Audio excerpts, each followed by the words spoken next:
Não erreis, nem impuros, nem idólatras, nem adúlteros, nem efeminados, nem sodomitas, nem ladrões, nem avarentos, nem bêbados, nem maldizentes, nem roubadores herdarão o reino de Deus. E tais fostes alguns de vós, mas fostes lavados, fostes santificados, fostes justificados em nome do Senhor Jesus e pelo Espírito do nosso Deus. Todas as coisas me são lícitas, mas nem todas convêm.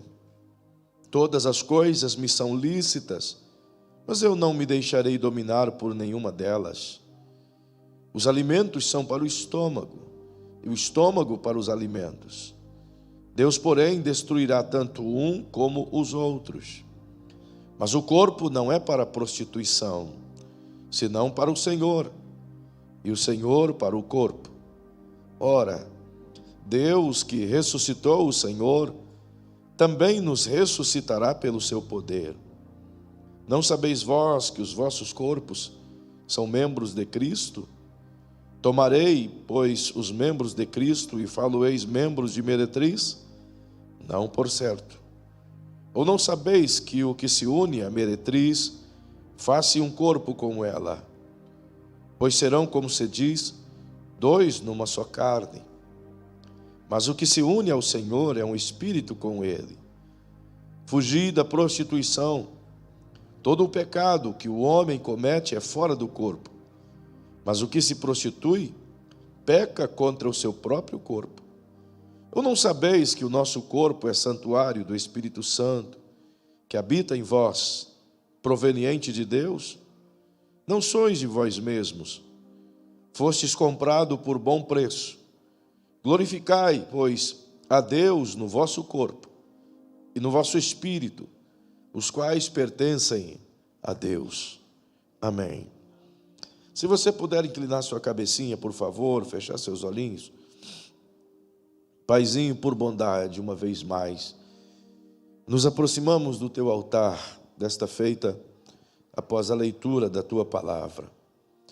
Estamos gratos a ti por esta noite, por tantos louvores abençoados, pela presença de tantos irmãos, pela alegria de estarmos juntos, pela paz que permeia o nosso coração e pela certeza de que tu és o Deus do impossível e que certamente nos ajuda nas horas difíceis. E é por isso que nós te louvamos. Mas eu quero também te pedir, Pai, no nome precioso de Jesus, sobre todos aqueles que se encontram enfermos, pessoas das quais amamos, queridos, queridas, que de alguma maneira, Senhor, estão acometidos de enfermidades difíceis. Pessoas que, embora os seus nomes não foram citados aqui ou não foram dirigidos a esta tribuna, todavia sabemos que estão enfermos. Alguns acamados, outros hospitalizados. Alguns com doenças difíceis, cuja medicina encontra dificuldade. Outros com dores que não encontram saída, Pai. Mas nós queremos pedir a tua graça. Quero pedir a tua bênção, Senhor, sobre a vida da jovem Daniele, que sempre está aqui, Senhor, ouvindo a tua palavra. Mas as enfermidades do seu corpo têm tirado ela desse recinto e têm impedido que ela consiga ter uma paz perfeita. E é por isso que eu quero pedir que o teu reino venha sobre a vida da Daniele, Senhor.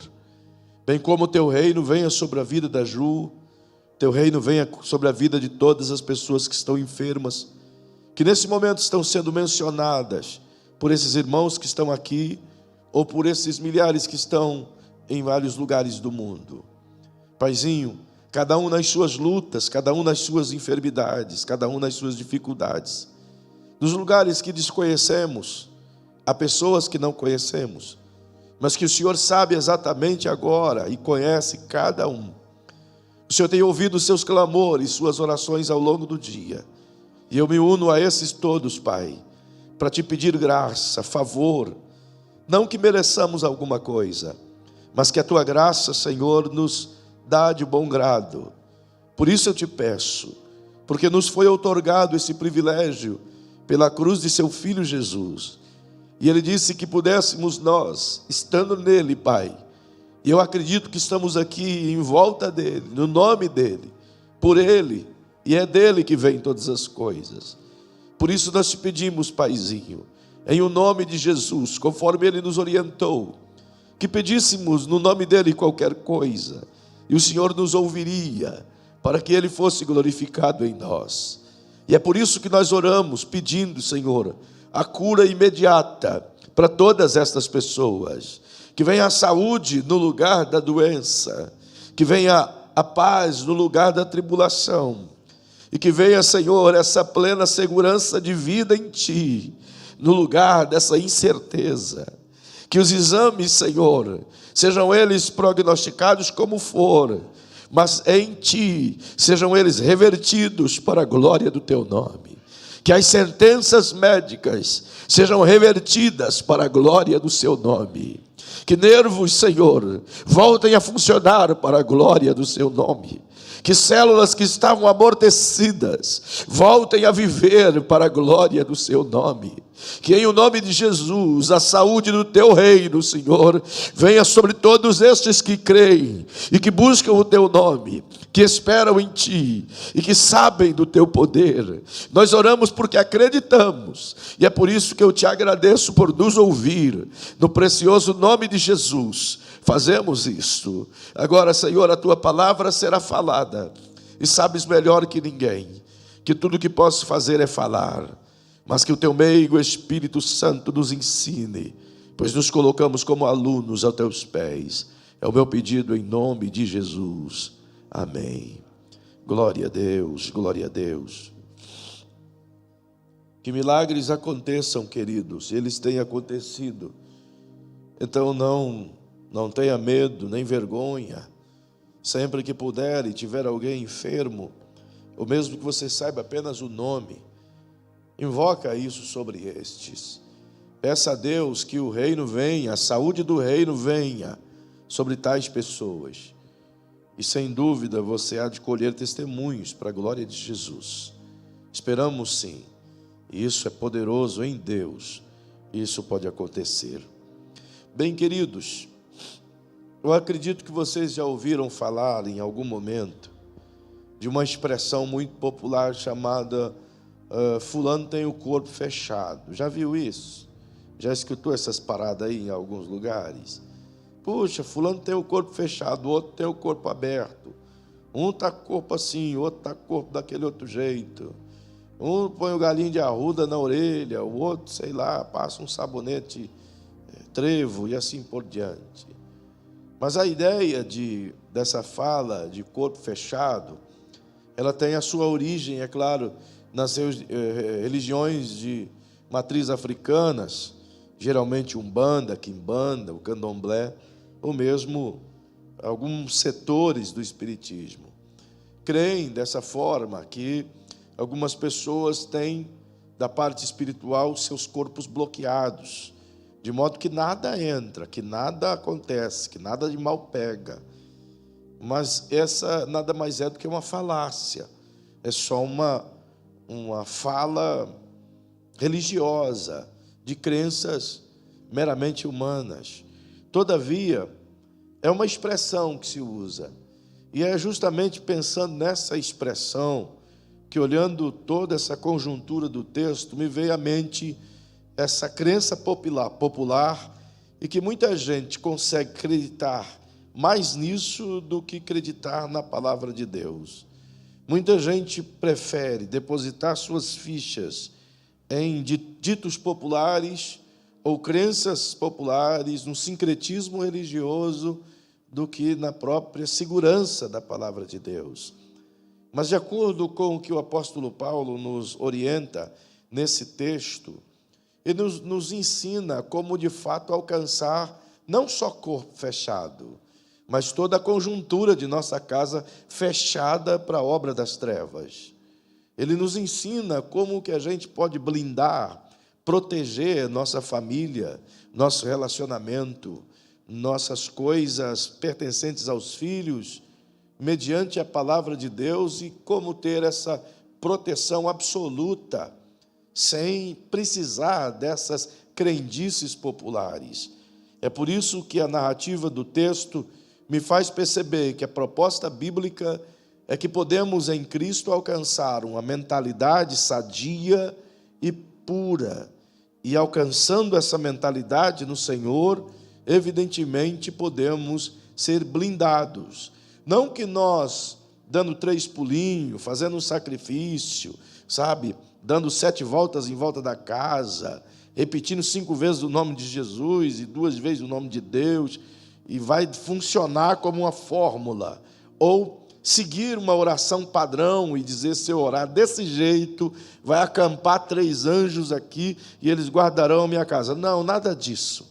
Embora a verdade é que, biblicamente dizendo, os anjos do Senhor acampam ao redor daquele que teme a Deus e os livra de todo mal. É verdade. Isso ocorre, mesmo que você não perceba, mesmo que você não invoque, mesmo que você não busque, e eles estão aqui nesse ambiente, embora não consigamos ver nem tocar, mas são muitos que estão nos guardando, nos protegendo, enviados de Deus para caminhar conosco. E eu não sei se você percebeu, mas depois que a gente se converte ao cristianismo ou à fé em Jesus o Cristo, parece que até essa crença de que somos guardados por Cristo, ela dá lugar a uma insegurança ou uma dúvida. Porque muitos de nós, quando eu não era católico, mas grande parte dos irmãos vêm do cristianismo católico e traziam até a ideia de que anjos da guarda caminhavam com ele e tal, sentia seguro. Depois que se converte a Cristo, dá a impressão que os anjos dizem, fui. E aí os crentes se sentem só, largado, abandonado, à mercê do maligno. Mais ainda somos protegidos no Senhor. Mais ainda somos guardados, porque além de termos o selo do Espírito Santo que nos dá essa poderosa verdade da filiação, conforme Paulo fala em Efésios 1:13 e 14, nós temos essa plena segurança que a palavra de Deus nos dá, que somos guardados por Ele, estamos no esconderijo do Altíssimo, e certamente Deus está nos guardando de todo o mal. O salmista diz que, se o Senhor não nos tivesse guardado, o inimigo nos engolia vivos. E é verdade. Contudo, não quero aqui lhe falar do anjo da guarda, nem dos anjos da guarda, nem da guarda municipal, polícia militar, nem de ninguém. Quero falar da palavra de Jesus, do que o apóstolo Paulo nos orienta para sermos guardados e blindados no Senhor. Um casamento literalmente guardado, blindado. Uma família guardada, protegida por Deus. Uma casa protegida por Ele. E uma igreja sólida no Senhor. Para isso, eu gostaria que você pudesse entender comigo essa fala do apóstolo Paulo, a partir do verso 9, onde, obviamente, ele está continuando o assunto, como disse semana passada. Enquanto que dos versículos 1 até os versículos 11, Paulo está tratando intrinsecamente dos problemas morais, dos pecados extra-corpo, isto é, fora de nós, cometidos fora do corpo, com outras pessoas, relacionamentos, problemas relacionais, de desentendimento um com o outro. Mas agora, desses versículos 12 em diante, ele está tratando de causas internas, dos problemas internos que resultam em grandes consequências externas. E isso é tão importante quanto a primeira parte do capítulo 6. Por isso vale a pena a gente perceber, a partir do verso 9. Observe que ele começa o verso 9, linkando com os versículos anteriores, mas também fazendo conjunção com todo o texto posterior. Afinal, ele diz, em uma pergunta muito contundente, como quem quisesse dizer, é necessário fazer um diagnóstico. É necessário todos nós analisarmos internamente cada um e saber como está. A proposta de Paulo é nos levar a vasculharmos o nosso ser e analisar profundamente como vivemos. É uma espécie de avaliação pessoal ou de julgamento pessoal. Portanto, ele diz: não sabeis que os injustos não hão de herdar o reino de Deus? Ele está dizendo aos irmãos em Corinto e a quem quer aprender, como quem diz, vocês sabem, mas não fazem? Vocês foram ensinados e aprenderam? Como é que vocês podem agora agir de forma contrária ao que aprenderam? Ele não está dizendo que as pessoas não sabem. Ele está fazendo elas pensarem e perguntarem a si mesmo. Se nós sabemos, por que fazemos? Se nós aprendemos, por que continuamos no erro? Se nós fomos orientados, por que não seguimos a orientação? É essa a ideia de Paulo, em despertar nos irmãos essas perguntas internas. Por isso que ele segue aqui nessa lista de pecados e de erros grotescos que precisam ser entendidos sobre esse prisma. Observe, se você voltar aos versículos 7 e 8, você vai perceber que o apóstolo Paulo está colocando os irmãos em Corinto, que tinham os problemas de desentendimento com o seu próximo, e levava esses problemas em causas de justiça em terceiros, em juízes não crentes. Ele está colocando no mesmo pacote gente que provoca desentendimento, gente que causa contenda, gente que vive levando a juízo, gente que não traz soluções, mas que é maledizente. Ele coloca no mesmo contexto de toda essa lista aqui. Ele inclui, portanto, não isenta os do verso 1 até o verso 8. Ao contrário, ele coloca tudo no mesmo pacote e chama de injusto. E perceba que as injustiças promovidas por todos os irmãos em Corinto, repetidas em muitas gerações posteriores, inclusive em nossa geração. Se não, perceba, no verso 8 ele diz aos irmãos lá: mas vós mesmos fazeis a injustiça e fazeis o dano, e isto aos próprios irmãos. Com isto ele está colocando todos dentro desse mesmo pacote que ele vai citar agora, de não herdar o reino de Deus. E perceba qual a gravidade e tal lista que ele apresenta aqui. Portanto, é necessário, quando analisarmos o texto, perceber que tanto um pecado quanto o outro os deixa fora do reino. Tanto ser injusto, impuro, idólatra, adúltero, efeminado, sodomita, ladrão, avarento, bêbado, maldizente, roubador, quanto ser caluniador, contender ou causador de problemas, é a mesma coisa, está no mesmo contexto. E isso é sério, porque deveríamos observar, e ele está chamando a atenção para isso. Todas as vezes que eu crio uma briga com alguém e levo isso a vias de fato e até na justiça, eu estou agindo na mesma condição de qualquer outro aqui, injusto. Não é sério isso? Você vê como que é pesado a coisa? Não há uma discussão paralela, é um conjunto. Por isso que ele faz a pergunta: não sabeis que isso aí, que essas injustiças nos ajudam a ficar fora do reino de Deus? Aí ele leva a cabo mais profundo, porque vai citando, e é bom que a gente perceba. Por isso ele diz: não erreis, no verso 9. Como assim não errar? Ele está dizendo: não haja como aqueles, tanto quanto não haja como estes. Não erreis, pois, nem impuros. A palavra impuro que Paulo utiliza aqui é aqueles dos quais se contaminam com toda sorte de impureza sexual, de natureza moral. Essa impureza que ele está falando aqui vem do grego porneia, do que significa gostar de coisas imorais, do que significa viver conectado com as imoralidades da sexualidade humana, tais como pornografia, cobiça, lascívia, todas essas coisas da impureza, que podem até não contaminar fisicamente, mas contamina a mente primeiro, para depois contaminar o corpo. Essa impureza que ele está falando, da que acontece primeiro aqui na mente, para depois ser culminada no corpo. Mas ele também diz que além dessas impurezas, das quais deixa fora do reino, ele diz que nem os idólatras, a palavra idólatra que ele utiliza, obviamente a mesma utilizada em outros textos, mas notoriamente ela declara todo tipo de objeto que se presta culto, que a pessoa passa a venerar acima de Deus, que ela passa a respeitar mais do que a Deus, que ela faz tomar lugar de Deus. Isso é uma espécie de idolatria. Portanto, este é chamado por ele de idólatra. Já em seguida ele diz, nem adúlteros.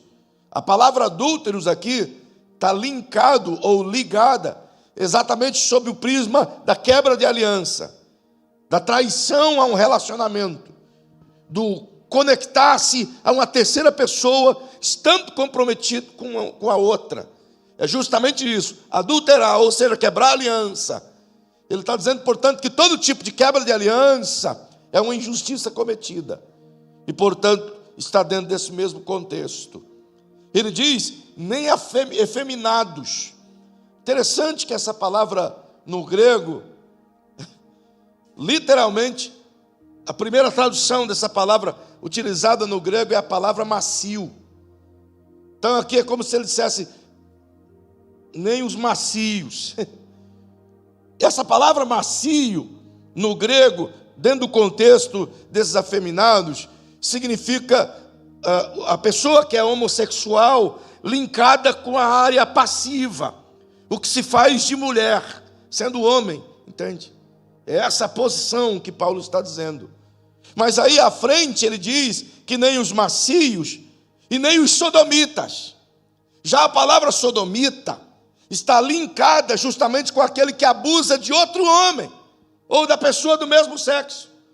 Seria a parte ativa da coisa, o macho da relação, sabe? Então ele está dizendo, inclusive essa mesma palavra significa deturpação do próprio corpo. Por isso é chamado no Antigo Testamento de abominação. Então ele coloca os dois aspectos da coisa aqui. O cara que é todo com trejeito feminino e o cara que abraça a circunstância ficarão fora do reino. Literalmente. Mas ele também diz, nem ladrões. A palavra ladrões aqui é a palavra kleptos, de roubo ou de aquela pessoa que precisa extrair de alguém alguma coisa, mas está vinculada ao contexto daquele ladrão pé de chinelo, sabe, do que rouba barrinha de chocolate, do que rouba galinha. Esse perfil é o que está vinculado à palavra klepto aqui, que Paulo cita, ou pequenos furtos, pequenos roubos, que não deixa de ser injustiça, que não deixa de ser pecado. Mas também ele diz, seguindo a mesma linha, nem os avarentos.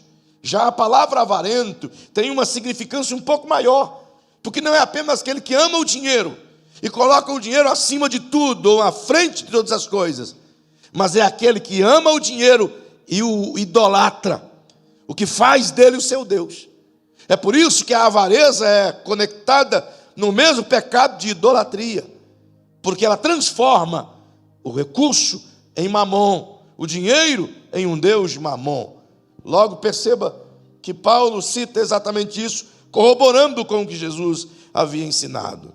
Ele diz também que nem os bêbados, que não precisa nem traduzir para você, nem os maldizentes, outra coisa que não precisa traduzir, mas que está dentro do contexto de murmuradores, reclamões, não estão aptos a entrar no reino. Mas ele ainda coloca a palavra nem roubadores. Já essa palavra roubadores aqui, em outras versões, está detratores, que é aquele que ataca com violência, que rouba o outro, que subtrai do outro com violência. Seria, portanto, o bandido mesmo, aquele que provoca o mal para ele obter o favor desse mal. Ele diz que todas essas gentes, esses tipos de pessoas que promovem esses pecados, de maneira nenhuma herdarão o reino de Deus. É interessante que quando ele continua a sua fala, ele diz no verso 11, e tais fostes alguns de vós. Acho linda essa expressão, porque depois de colocar todo o conteúdo da injustiça, da prática pecaminosa, ele está dizendo, alguns de vocês viveram exatamente desse jeito aí. Ele está colocando que na igreja de Corinto tinha gente com todas esses fracassos aqui, essas marcas dessa prática pecaminosa. Aí a tua mente viaja em tudo aquilo que está dizendo aqui. Mas é evidente que também, olhando sobre esse aspecto, no nosso tempo é igual. O que Paulo fala se contextualiza conosco, porque naturalmente muitos de nós viemos desse mesmo mundo pecaminoso, dessa mesma praxis pecaminosa.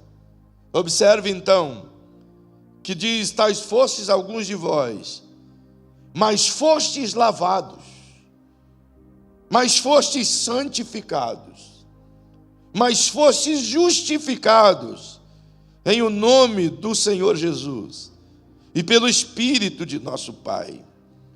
É bonito o que Paulo está a dizer aqui, muito especialmente pelo aspecto de quem eram essas pessoas e quem elas deveriam estar sendo agora. Você entende? É estranho estar falando com uma igreja dessa, e Paulo está escrevendo isso, porque era uma igreja, como ele disse, riquíssima na graça e nos dons espirituais. Era uma igreja que trafegava nas mais profundas riquezas da glória de Deus. E agora eles estão vivenciando essas crises todas de imoralidades, de aceitação do pecado, de uma vivência pior do que o pagão ou o que não conhecia Jesus. Então perceba que enquanto ele cita isso, ele coloca o que acontecera com eles, e ele não entende como é que essa gente que passou por esse processo voltou a praticar essas coisas, ou incluir-se no mesmo grupo. Se não, perceba, quando ele escreve o versículo 11, ele não coloca na ordem que deveria colocar. Qual a razão? Não sei te dizer, mas isso também não altera o produto, não muda o produto, ou a ideia de Paulo. A ordem do qual ele coloca esse versículo deveria ser seguida pela palavra justificação ou justificados, depois lavados, depois santificados. Mas ele coloca primeiro lavados, santificados e depois justificados.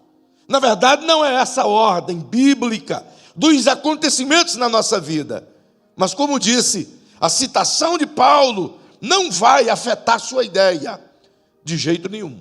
Se não, perceba, quando ele fala dessas três ações do Espírito Santo em nós, e observa, queridos irmãos, ele diz que isso fora feito pelo Espírito Santo, que é o nosso Deus, em nós. Então não é uma ação nossa, nem ser justificado, nem ser lavado, e nem ser santificado, é uma ação nossa. Podemos cooperar com a terceira dela, mas não podemos fazê-lo sozinho.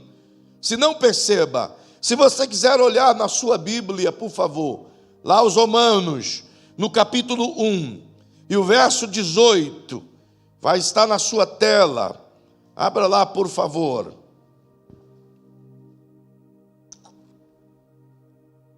Aos Romanos 1, 18. Achou aí? Diz assim: porque do céu se manifesta a ira de Deus sobre toda a impiedade e injustiça dos homens que detêm a verdade pela mentira. Perceba que a ideia que Paulo começa a expressar à igreja em Roma está vinculada com o que ele cita à igreja em Corinto. Observe que essas pessoas citadas por ele se inclui toda a humanidade, partindo do princípio de que todo homem foi manifestado a justiça de Deus. Por quê? Olha no verso 19 e 20 do mesmo capítulo, e a sequência é mais danosa. Vai lendo aí abaixo, verso 19. Porquanto o que de Deus se pode conhecer, nele se manifesta, porque Deus lhe manifestou. Isto é, o conhecimento de Deus foi liberado a todos os homens, mas nem todos conseguiram conhecê-lo, porque as suas coisas invisíveis, desde a criação do mundo, tanto o seu eterno poder como a sua divindade, se entendem claramente e se veem pelas coisas que estão criadas, para que eles fiquem como que inexcusáveis. Isto é, não há como negar que Deus exista e interfira na humanidade com o seu amor e graça. Porque as coisas criadas, diz Paulo, é a maior testemunha desse ato e efeito do divino. Continue, portanto, porquanto, tendo conhecido a Deus, não o glorificaram como Deus, nem lhe deram graças. Antes, em seus discursos, se desvaneceram e o seu coração insensato se obscureceu. Aí olha o verso seguinte, que triste. Dizendo-se sábios, tornaram-se loucos. E por causa da loucura deles, olha o que eles fizeram. Verso seguinte, mudaram a glória do Deus incorruptível em semelhança e imagem de homem corruptível, e de aves, e de quadrúpedes, e de répteis. Mais ainda eles fizeram, observe. Por isso, também Deus os entregou às concupiscências, isto é, aos desejos exacerbados de seu coração, ou de seus corações. Ao que mais? A imundícia, para desonrarem os seus corpos entre si. Mas esse desonrar é o que vivemos em nossos dias, pois estes mudaram a verdade de Deus em mentira, e honraram e serviram mais a criatura do que ao Criador, que é bendito eternamente. Eles desonraram homem com homem, mulher com mulher, fugindo à ordem natural das coisas. Observe, portanto, esse panorama da humanidade relatado por Paulo. Mas vai ainda no mesmo livro de Romanos, por favor. Siga um tiquinho mais. E vai no capítulo 3, por favor. E vai lá no verso 10, se não estou enganado. Ou até... Não estou não, está lá na tela. Como está escrito, não há um justo, nenhum sequer. Vai no verso 21 agora, por favor. Mas agora se manifestou sem a lei a justiça de Deus, tendo o testemunho da lei e dos profetas. 22. Isto é, a justiça de Deus pela fé em Jesus Cristo, para todos e sobre todos os que creem, porque não há diferença. 23. Porque todos pecaram e todos estão destituídos da glória de Deus. 24. Sendo justificados gratuitamente pela sua graça, pela redenção que há em Cristo Jesus. O que é que Paulo está dizendo aqui? Que não tinha jeito para nós. Não tinha. Era impossível haver qualquer tipo de regeneração de nossa parte. Ele ainda afirma, citando, no mesmo capítulo 3, citando Miqueias, que não há um justo sequer, não há ninguém que busque a Deus. Mesmo que o homem quisesse, ele não conseguia buscar a Deus, por causa das suas injustiças e dos seus pecados. Afinal de contas, Isaías diz no capítulo 59 do seu livro, que todos os nossos atos de justiça estão diante de Deus como trapos de imundícia. Então não havia nada que a gente pudesse fazer. Éramos injustificáveis mediante as nossas próprias ações. Ou seja, nada, never, sem chance. Mas Paulo diz que Jesus, de bom grado, com muito amor, cheio de misericórdia, cheio de graça, cheio de bondade, tão somente nos amou. E porque Ele nos amou, Romanos 5:1 diz, veja lá, olha aí na sua Bíblia para você guardar e saber. Tendo, pois, sido justificados pela fé, temos paz com Deus, por nosso Senhor Jesus Cristo. O que Paulo está dizendo é que não tinha jeito por nós, mas nós cremos no que Jesus fez, então porque cremos nele, ele nos justificou dos nossos pecados.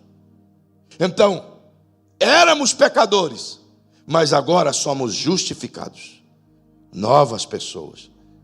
Romanos 8 e o versículo 1 diz ainda com mais propriedade. Portanto, repita comigo esse texto de acordo com a tela. Diga: portanto, agora nenhuma condenação há para os que estão em Cristo Jesus, que não andam segundo a carne, mas andam segundo o Espírito. Ora, nele nós somos justificados, irmão. Entende? Ele nos resgatou dessa maldição da lei e nos deu, portanto, o perdão de nossos pecados mediante o crer na sua pessoa e na obra vicária que ele fez na cruz. Jesus é a propiciação de nossos pecados. Estamos nele, portanto, livres da condenação e justificados. O que quer dizer isso? Quer dizer que os meus pecados foram perdoados. E quando Deus olha para mim, não olha para mim porque eu sou um cara bom e meus pecados foram perdoados. Ele olha para mim porque Jesus é bom e Jesus me justificou. Essa é a verdade. Então, porque ele me justificou, ele levou-me ao segundo processo, que para mim é um privilégio gigantesco, sabe? Se não, pegue a sua Bíblia, por favor. Eu gosto dessa palavra demais. Ele nos levou a sermos lavados. Mas vamos ver o que Paulo ensina sobre isso, aos Efésios, capítulo 5. Isso aqui é tremendamente lindo. Aos Efésios, capítulo 5, e o verso 25. Aparentemente é um assunto só para negócio de casais. Mas olha o que Paulo está a dizer. Vós, maridos, amai as vossas mulheres, como também Cristo amou a igreja. Ele está dizendo o nosso papel como homem. É claro que no mesmo texto ele fala o papel da mulher como esposa. Mas ele está fazendo essa analogia aqui da forma como Jesus amou, como devemos amar. Vós, maridos, amai as vossas mulheres, como também Cristo amou a igreja. Tá, Paulo? E como é que Jesus amou a igreja? Ele a si mesmo se entregou por ela. Tá, Paulo, entendi. Jesus amou a igreja e a si mesmo ele se entregou para provar esse amor. Mas qual a finalidade? A finalidade era a fim de apresentá-la. Aliás, a finalidade era para a santificar, purificando-a com a lavagem da água pela palavra. Para quê, Paulo? A fim de apresentá-la a si mesmo, como igreja gloriosa, sem mácula, nem ruga, nem coisa semelhante, mas santa e irrepreensível. Paulo está a dizer que logo depois que fomos por ele justificados, entra o processo dessa purificação, dessa lavagem pela palavra de Deus. Você se lembra lá no Evangelho de João, quando Jesus estava no capítulo 13, celebrando a última ceia, em que ele foi lavar os pés do apóstolo Pedro, e o Pedro recusou-se ser lavado? Quem se lembra desta cena? E o apóstolo Pedro disse: de maneira nenhuma me lavarás os pés. Jesus disse: se eu não te lavar, não tens parte comigo. O Pedro diz: então não fica só nos pés, lave a cabeça também. Engraçadinho, Pedro. E Jesus disse: não precisa tu lavar a cabeça, tu já tomou banho. É só os pés. Não está vendo que é um significado, que é uma analogia? Mas Jesus disse assim: você não precisa lavar a cabeça, porque já fostes lavados pela minha palavra. Jesus não estava falando do corpo, Jesus estava falando da mente de Pedro. Ele não estava falando do couro cabeludo de Pedro. Ele estava falando que a palavra dele já lavou as impurezas da mente de Pedro. Entende? Quando Paulo está dizendo aqui que o Cristo amou a igreja e a si mesmo se entregou com ela, com o propósito primário de santificá-la, mas a partir da lavagem de purificação que ele faria nela, para que esta lavagem pudesse prepará-la, para que ela fosse gloriosa, sem mácula, irrepreensível, nem ruga, nem coisa semelhante, mas santa. Para quem? Para ele mesmo. Então, quando ele cita isso e refere-se a nós maridos, ele está dizendo que quando cuidamos bem da esposa, obviamente, cuidamos para nós mesmos. Quando a santificamos, santificamos para nós mesmos. Quando zelamos delas, zelamos para nós mesmos. Daí as irmãs devem ficar todas faceiras, porque afinal, todo o cuidado do marido por elas, até parece egoísmo de nossa parte, né? Vou cuidar dela porque eu mesmo que desfruto. Mas não é essa a realidade que está a dizer. A proposta de Paulo, o que prevalece é o quanto eu estou disposto a me doar, a me entregar, a me desfazer para que ela possa ser. Essa foi a proposta de Jesus. É um amor que se entrega, com a finalidade de entregá-la purificada a Ele. Portanto, tem um peso muito maior. Vai lá em João, no capítulo 17, o verso 17, por favor.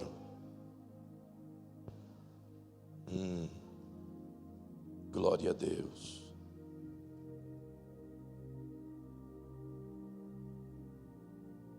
Jesus orando ao Pai,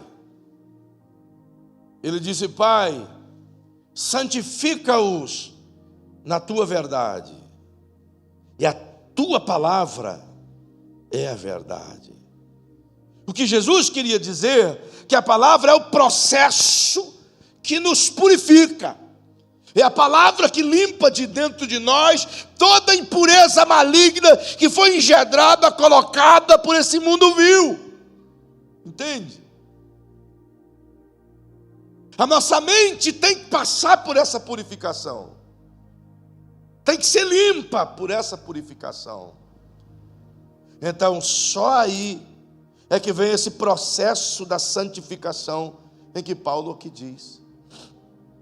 E o processo da santificação, eu vos disse no início, que ele é cooperativo. Não é um processo que Deus faz em mim e eu me isento. É um processo cooperativo, que o Espírito Santo faz e eu coopero com ele. É por isso que o apóstolo Pedro, lá no seu capítulo 1, ele diz assim: sede santos, porque o vosso Deus é santo. É por isso que o apóstolo Paulo vai dizer: santificai-vos, como que em uma ação contínua. Então eu faço a minha parte de me santificar, de me purificar, de me distanciar do que é pecado, de me guardar do que contamina. Não é porque o Espírito Santo vem em mim que agora eu posso viver junto à mesa pecaminosa. Então aí eu não estou cooperando com ele. Perceba que o apóstolo Paulo diz que esse processo aconteceu conosco também. Então diga para quem está ao seu lado, diga: você foi justificado, mas foi também lavado pela palavra de Deus, e também é santificado continuamente pelo Espírito Santo. Isso é uma verdade, mas precisamos saber se essa é uma verdade em mim ou em nós, porque é isso que o apóstolo Paulo está levando à reflexão, como quem diz: isso aconteceu com vocês, mas vocês têm conseguido praticar isso mesmo? Ele faz a pergunta à igreja de Corinto. Se não percebam como isso é tão bonito para nós hoje aqui. Ora, éramos injustos, separados do divino, e alguns ainda o são, como ele cita a igreja aqui. Mas ele quer dizer que depois desse processo, depois que o Cristo nos justifica, nos lava e nos santifica, então recebemos essa regeneração. E o que é regeneração? É o novo nascimento. É o nascer de uma nova pessoa. E como que nasce uma nova pessoa sendo velha? Essa mudança de mentalidade. Você se lembra qual foi a primeira mensagem pregada por Jesus? Eu vou citar o versículo e você tenta se lembrar. Mateus capítulo 4, verso 17. Você se lembra? A primeira mensagem por Jesus é: arrependei-vos, porque é chegado a vós o reino de Deus. A segunda mensagem foi a mesma. A terceira foi a mesma. A quarta foi a mesma. A quinta foi a mesma. Até a cruz foi a mesma. A única mensagem. Só foi destrinchada mais. Mas perceba, portanto, a gente entende Mateus 4,17 sob o seguinte prisma: arrependimento, vai a Deus cheio de penitência. E Deus, eu estou disposto a pagar tantos Pai Nosso, tantas aves, não sei o que, tanto mais, para pagar os meus pecados. É o arrependimento visível. Eu estou tão arrependido que eu quero sacrificar um cordeiro. Arrependimento visível, uma performance. Ou meu alto flagelo. Ou vir à igreja e gritar pelo peso dos meus pecados. Não é nada disso que Jesus está dizendo. A palavra usada, como sabeis, é a palavra metanoia. E o que significa metanoia? O que significa? Mudança de mente. Mude a sua maneira de pensar. Uma mudança de mentalidade é o que Jesus veio pregar. Não adianta vir ao evangelho e ficar pensando a mesma coisa. Porque a Bíblia ensina que é do coração e da mente que nasce todas as ações pecaminosas. Então adianta eu estar aqui dentro vestido de crente com a mente de um não crente. Adianta eu sentar numa poltrona como esta, comungar, mas não ter a mentalidade do Cristo em mim. Perceba que esse processo começa em Cristo e continua comigo. Quando Ele trabalha essa mentalidade em mim, Ele me limpa.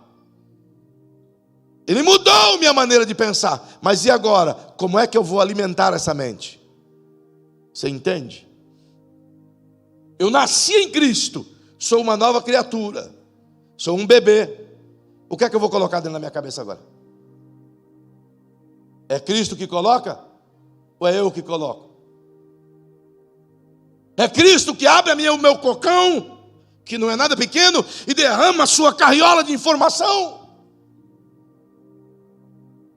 Ou é eu que nele vou procurar aprender, escapar das maledicências, das coisas do maligno, e não se assentar na mesa do escarnecedor, nem na roda dos maledizentes, nem no caminho dos pecadores, nem em lugar nenhum que cheira a pecado? É eu que tenho que fazer. Não vai vir um anjo diante de mim e vai dizer assim: oh, não bebe isso aí não, porque isso aí tem 5% de teor alcoólico. Ou vai vir um anjo alado e vai dizer: não olha para a direita, não olha, que está passando uma mulher de shortinho. Não olha. Você olhou. Não é isso, irmão. Essa cooperação é comigo, mas a limpeza foi feita. Você se lembra o que diz 2 Coríntios 5,17? Não lembra também, não é? E assim, ele lembra o velhinho, não é porque é velhinho. E assim, quem está em Cristo é o que, pastor Paulo? Nova criatura, é uma nova maneira de pensar.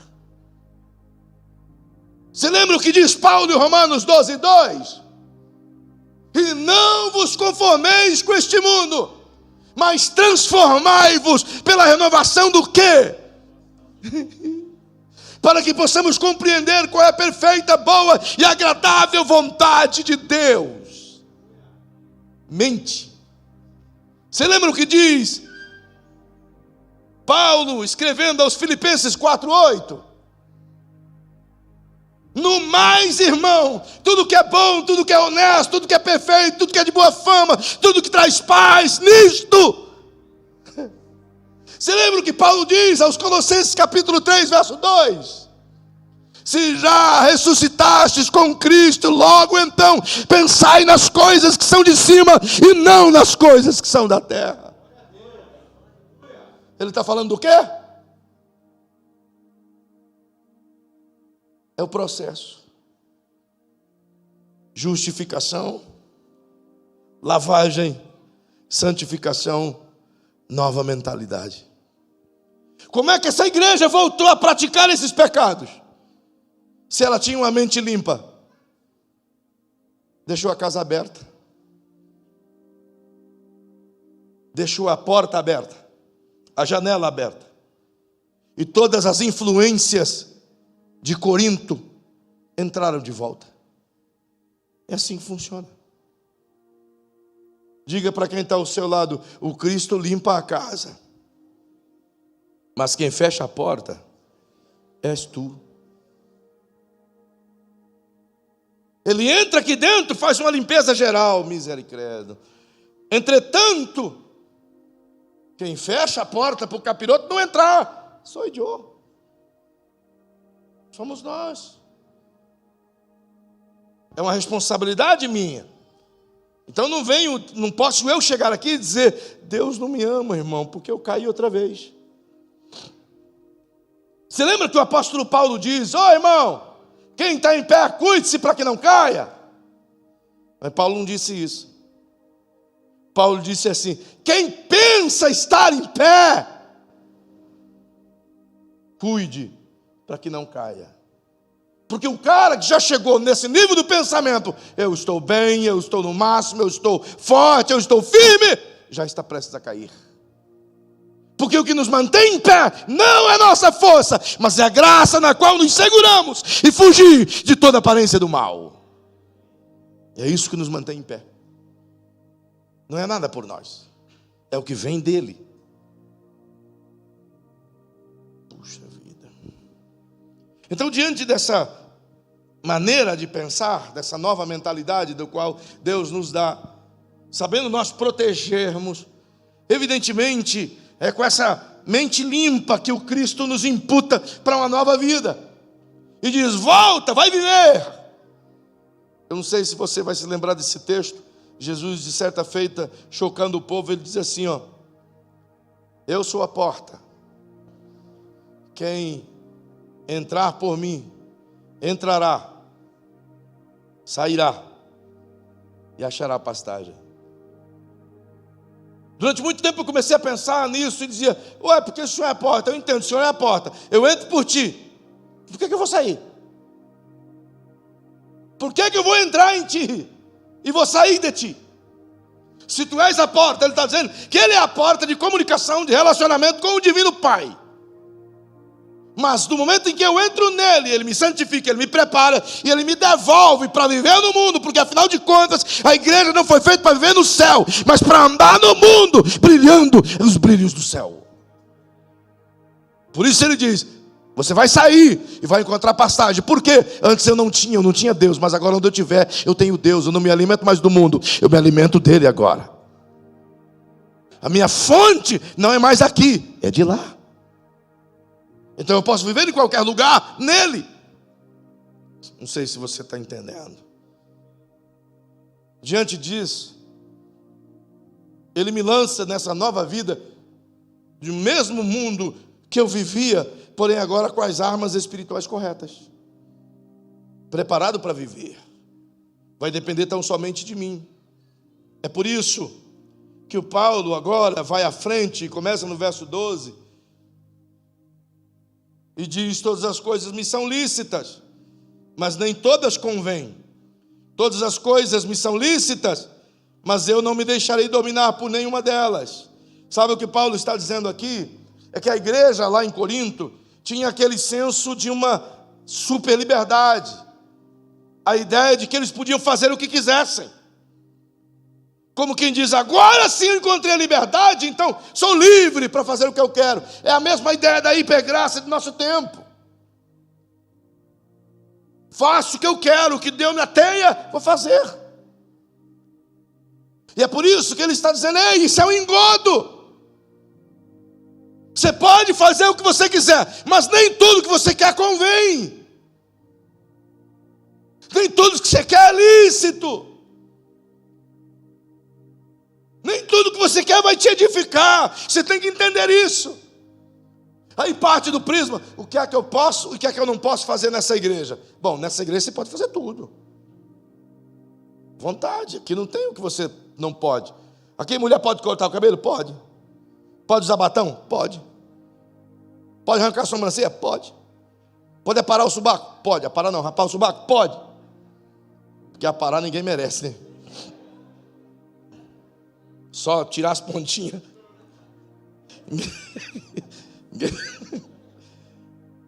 Oh, meu Deus, eu estava tão sério. Enfim. Vocês me fazem ir nesse mundo pensando nessas coisas.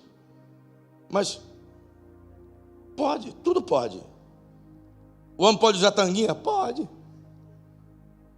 Eu não vou andar com você, mas pode. Não vou te abraçar de longe, irmão. Abraço virtual. Mas pode. Tudo que você quiser fazer, você pode. Nós não vamos te dar um livro de regras do que você pode e não pode. Porque a Bíblia não me dá um livro de regras. Ela me ensina que eu tenho uma nova mentalidade. Então não tem por que eu querer a velha vida. Eu já vim de lá. Não tem por que eu querer estar lá. Você entendeu? O que não vai atrapalhar o meu relacionamento com Deus é aquilo que não me atrapalha o meu relacionamento com o próximo. Simples assim. Então eu não preciso fazer um RI para você entender o que é cristianismo. Eu só preciso que você encontre Jesus e você vai entender o que é cristianismo. Bem, entretanto, essa ideia daquela igreja também traz nos nossos dias o mesmo projeto. Afinal de contas, quantos que nunca ouviram essa proposta? Você faz o que você quiser desde que você seja feliz. Você tem que fazer tudo que você puder, desde que isso vai te trazer felicidade. Você está feliz? Estou. Então está tudo bem, Deus ama você. Vai ficar tudo bem. Deus quer que você seja feliz. Eu matei 5 ontem, mas eu estou tão alegre. Deus, não tem problema não, Deus já te perdoou. Vai que os 5 era condenado mesmo. Você só foi um instrumento das mãos de Deus. É a ideia que se preza, de que para mim a felicidade vale tudo. Não vale tudo. Pesa os ditames da cultura do reino. E os ditames da cultura do reino colocam tudo aquilo que ofende a Deus e tudo aquilo que ofende o meu próximo. Se ofende a Deus e ofende o meu próximo, então eu não posso me dar o luxo de viver isso. Porque esse é o evangelho. É uma cultura de amor pelo próximo. Pastor, eu amo a Deus, mas eu não amo meu irmão. Então você não ama a Deus. Disse João, você não ama a Deus, é uma mentira. Eu amo a Deus, mas eu não suporto. Sabe aquela irmãzinha do coque? Não suporto.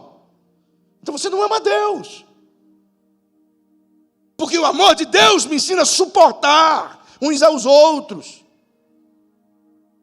Eu amo a Deus, mas eu não suporto a voz do pastor Palazão. Então você não ama a Deus. Aquela barba dele. Você não ama a Deus, irmão. Tem que suportar a barba dele. Evangelho é isso. Pensa em tirar, a Esther te pega. E ela vai perder a comunhão, né, irmã Esther? Então não vai fazer isso. O Evangelho é uma cultura de autorresiliência em prol do próximo. Eu amo a Deus, então me dê prova. Como? Ame teu irmão. Eu sirvo a Deus, me dê prova. Como? Serve teu irmão.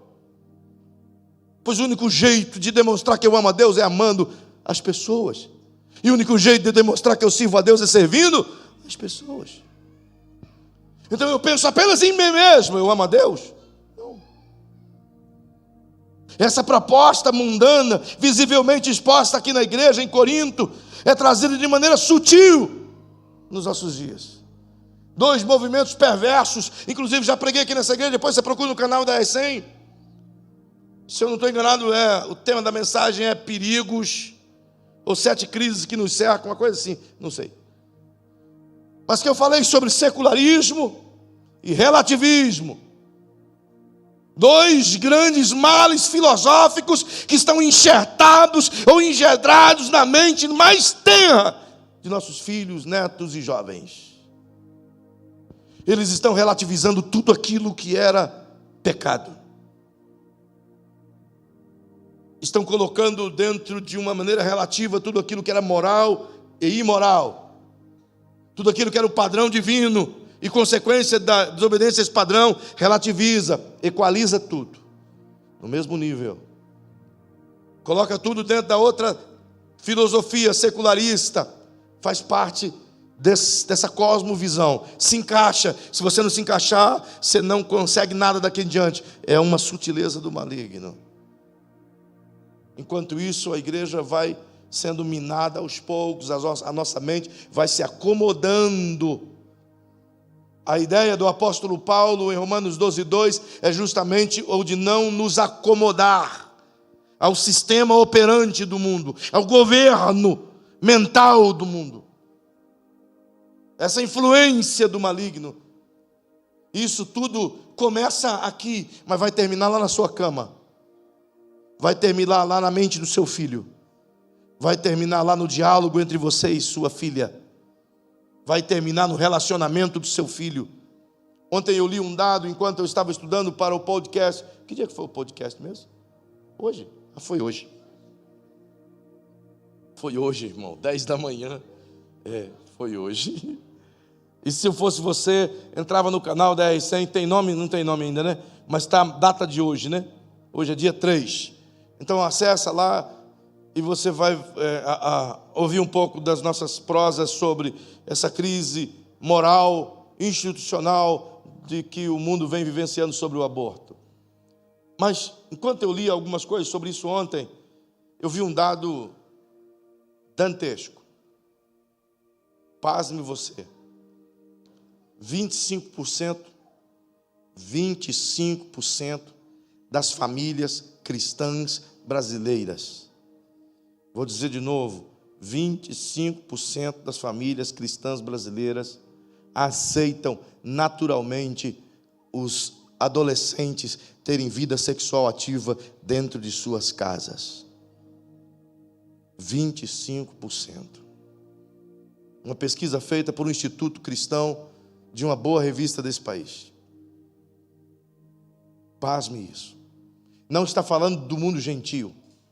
Está falando dos cristãos. 25% significa dizer de que a cada 1 milhão de famílias, 250 mil famílias aceitam que adolescentes de 10, 12, 15 anos tenham relações sexuais dentro das suas casas, com seus namoradinhos.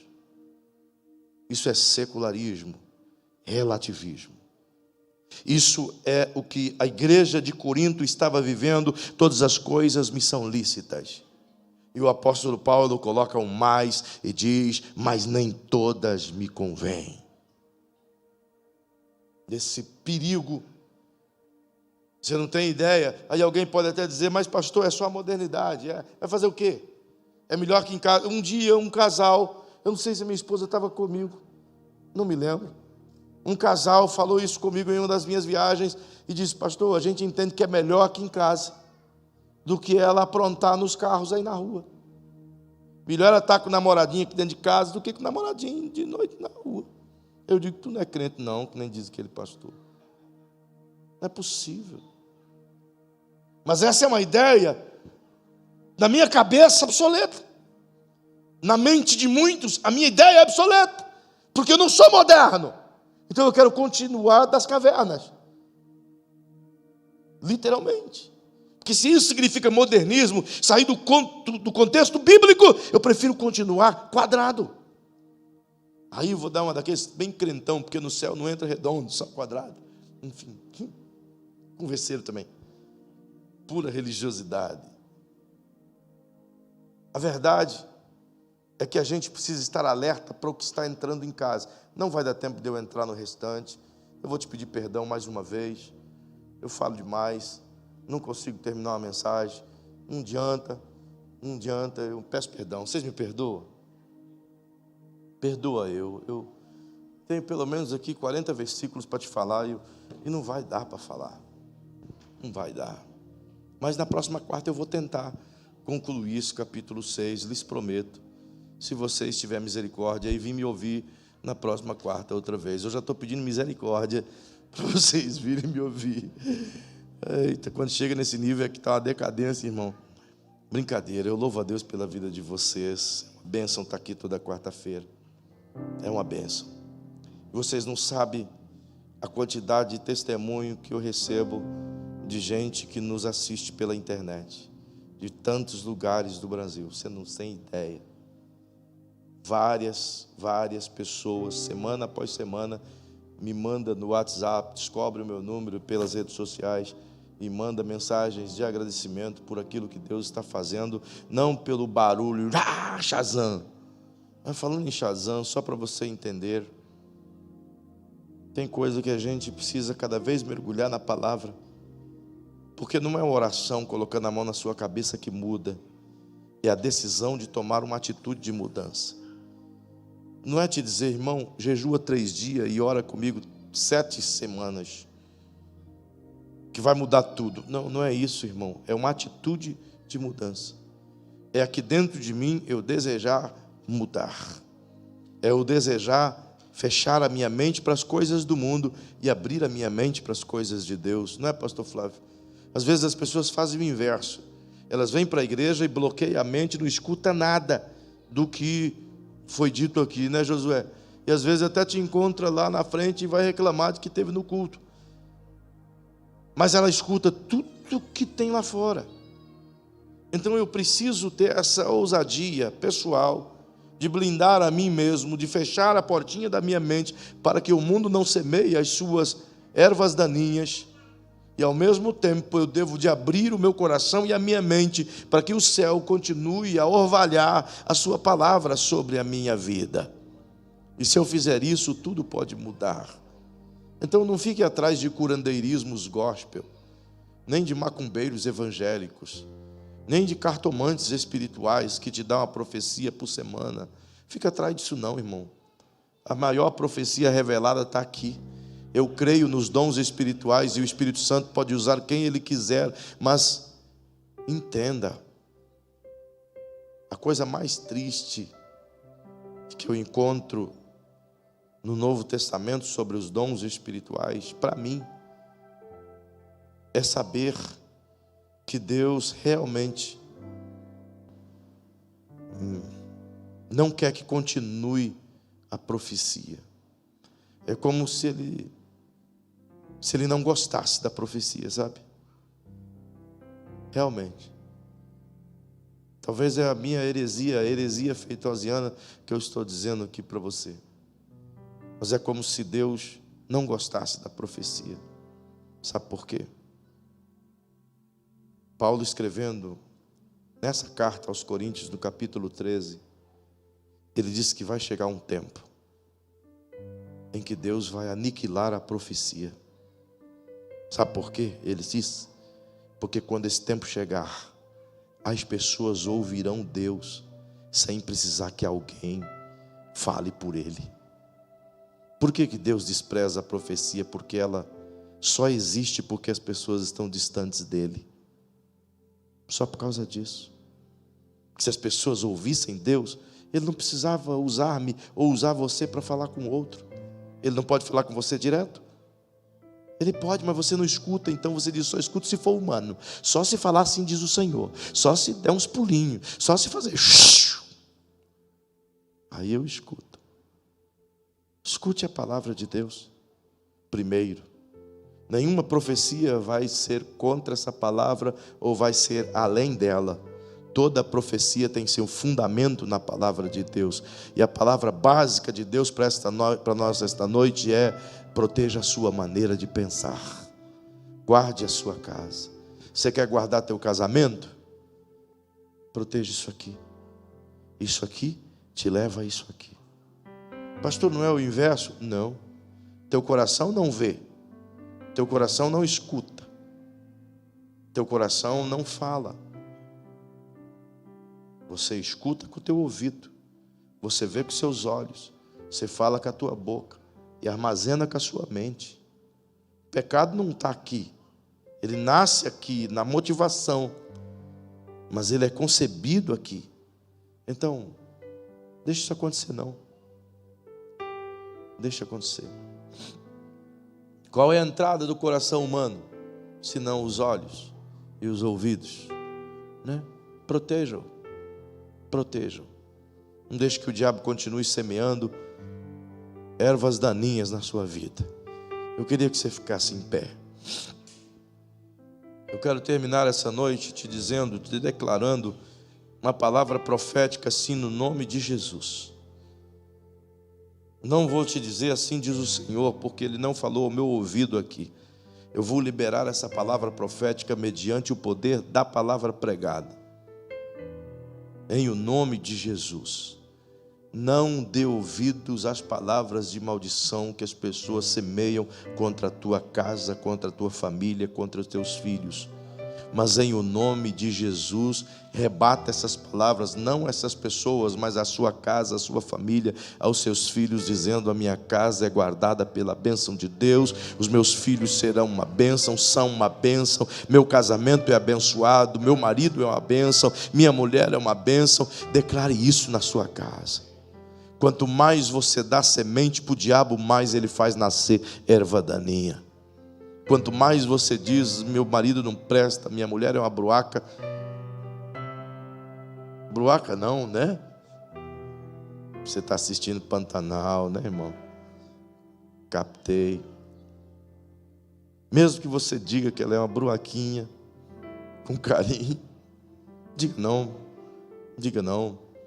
Ela pode até ser, mas não libera essa palavra não. Seu marido pode até ser um Zé Mané, mas não libera essa palavra não. Libere ao contrário. Deus te colocou com uma nova mentalidade para abençoar e não amaldiçoar. Para abençoar primeiro a sua casa, a sua vida, a sua família, seu trabalho. Quando você chegar lá cansado, sabe, amanhã é quinta-feira, a bateria está quase acabando, sabe, quando você chega, meu Deus, mais um dia. Não faça isso não. Paulo disse: não seja maldizente. Chega lá e diz: obrigado, Senhor, por esse emprego que eu tenho. Muita gente está desempregada.